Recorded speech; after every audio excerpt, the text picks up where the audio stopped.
கங்கா, நம்ம 2 பேரும் இன்னைக்கு மெட்ராஸ் போறோம். எதுக்கு? அங்க போய் பிரியாவுக்கு பிரசன்ட் வாங்கிட்டு நாளைக்கே திரும்பிடும். இன்னைக்கா? ஆமா. அதென்ன இன்னைக்கே? நகை வாங்க நாளைக்கு ரொம்ப நல்ல நாளா, அதனால தான் இன்னைக்கு போறோம்.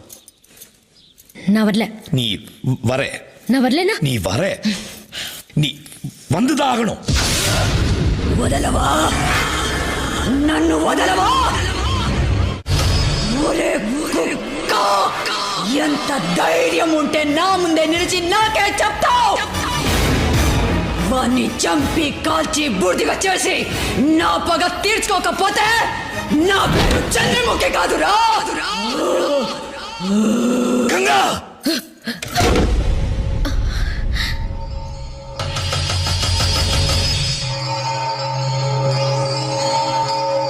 நான் என்னமோ பண்ணல.